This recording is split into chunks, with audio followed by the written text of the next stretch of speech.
Here's a Nebo Inspector 500 Plus.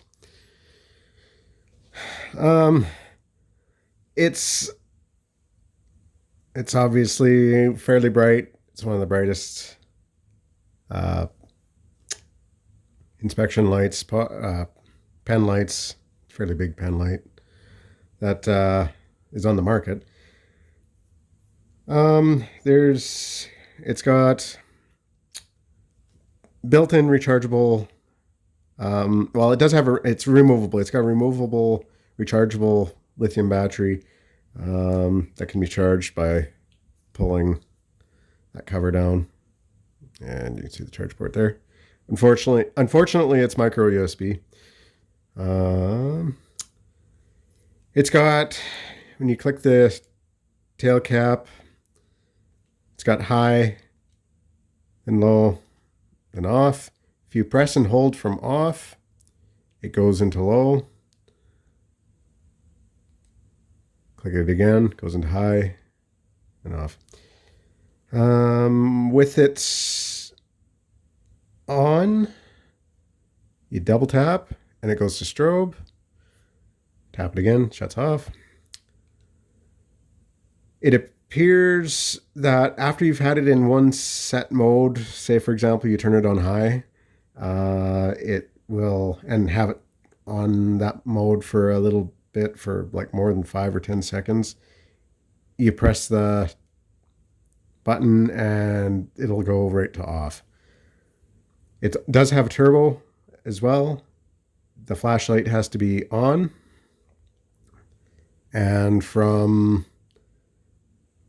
the on position you press and hold and it goes into turbo.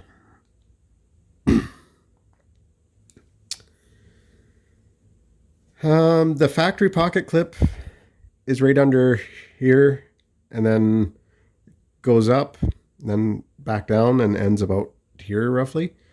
I didn't like that at all, so I had modified a flashlight pocket clip. As you can see, I kind of scarred it up a whole bunch trying to fit it to it. Basically, you're heating up the pocket clip and bending it around and then trying it on. It was on and off a whole bunch of times, and of course there's some sharp edges on it, but I honestly don't care if it's scarred up because, well, I work around grinding dust and metal filings and all that, so it's going to get scarred up pretty quickly anyways. One neat feature about this, I almost forgot, that's why I'm kind of jumping around with features here. Pull this out, and now it's a lantern. A little bit of light comes out the end, but not nearly as much. Push it in. It will take AAAs, however, it's not very bright on that. And it does have a magnet in the tail cap, which I do not like at all. That's actually part of the reason why I'm making this video. Again, as indicated before, I work around metal. It's that magnet. It attracts everything, and it looks like a porcupine. You press it, and you get a sliver, and it's not very nice. So I have demagnetized it. And if you're interested in doing this, I can show you how to do that. So basically, what we do, start off, unscrew the tail cap. By the way, double O-ring seal, which I do like. Double is better than single. There's the battery. 3.7 volt lithium. 10850 is what it is. Okay, so what we want is the tail cap. Now, as I said before, I don't really care about marring it up. It's going to end up pretty marred up to anyways, no matter what I do. So with yours, if you care about looks, you might want to be more careful with it. But anyways, you grab this little collar, this gray collar on the back. It's threaded on, and you gotta unthread it. It's on there. That was definitely tighter than what it was originally.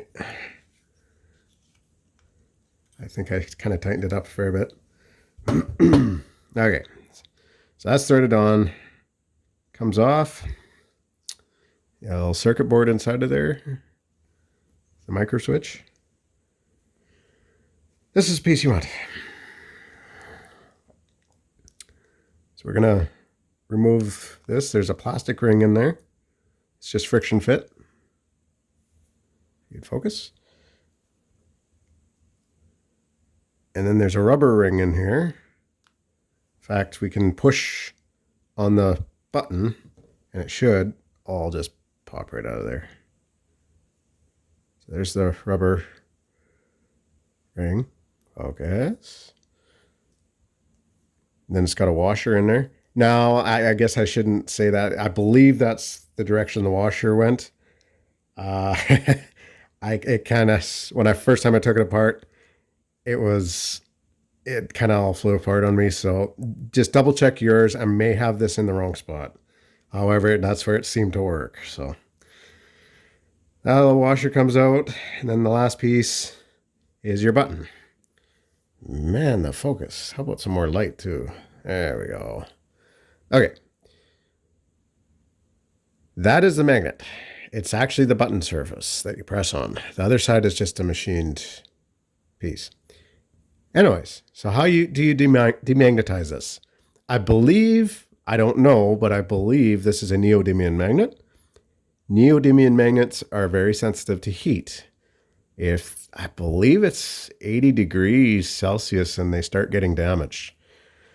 So what I did was I held it in a pair of, I held this whole thing in a pair of tweezers, like so, and I took a butane torch and heated it up until it started to change color, and it's no longer magnetized. So, like, nothing at all. Now, when I did that, this magnet fell out. I'm assuming it was Loctited or something. It smelled like burning Loctite when I had heated it. So all I did was I took some orange Loctite, put a drop in the bottom, and pressed the magnet back into it. And so it still looks the same. It's a little bit discolored from me heating it, but it looks the same, but it's no longer magnetized. So that's how you do that. If you're interested. Fairly simple to do. Like I say, kind of, unless you get some smooth pliers or maybe try and wrap a rag around that or something when you're grabbing it, you'll end up marring it a little bit. But in my opinion, that was a worthwhile upgrade. So yeah, there you go.